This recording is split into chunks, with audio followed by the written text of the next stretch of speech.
В окопах Первой мировой войны солдаты находились неделями под постоянными обстрелами и атаками.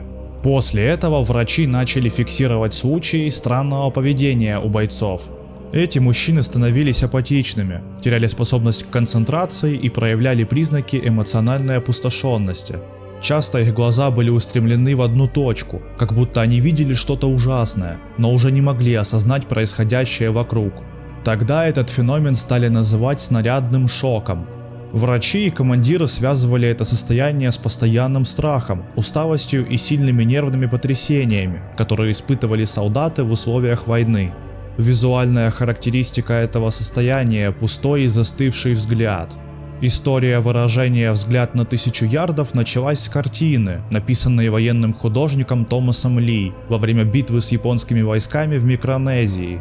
Картина была написана в 1944 году и опубликована в журнале Life в 1945 под названием «Морпехи называют это взглядом на 2000 ярдов».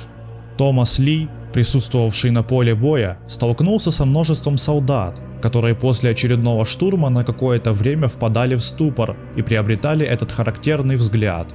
Солдаты, пережившие ужасы боевых действий, часто сталкивались с глубокими психологическими ранениями, но современный термин «посттравматическое стрессовое расстройство» появился аж в 1980 году. Современная психология объясняет этот феномен как результат перегрузки нервной системы.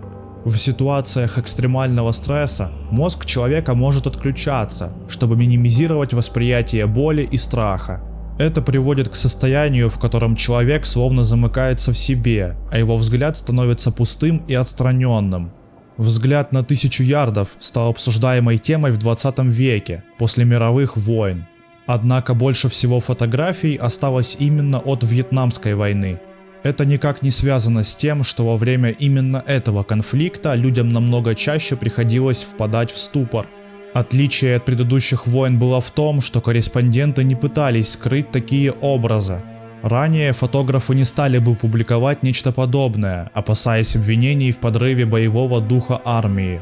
Взгляд на 1000 ярдов у солдата, пережившего Вьетнам, был мощным антивоенным символом, который не боялись тиражировать. Хотя такая реакция изначально характерна для человека, пережившего мощный стресс в бою, она не ограничивается военными или ветеранами. Это состояние могут испытывать люди, пережившие травмирующие события, такие как катастрофы, насилие или длительное эмоциональное истощение. Также о чем-то подобном писали еще древние авторы.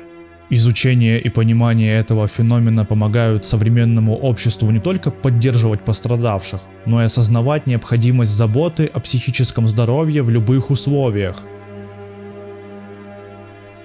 Спасибо за просмотр видео. Ставь лайк, если было интересно. И подписывайся на канал. Впереди нас ждет много интересного.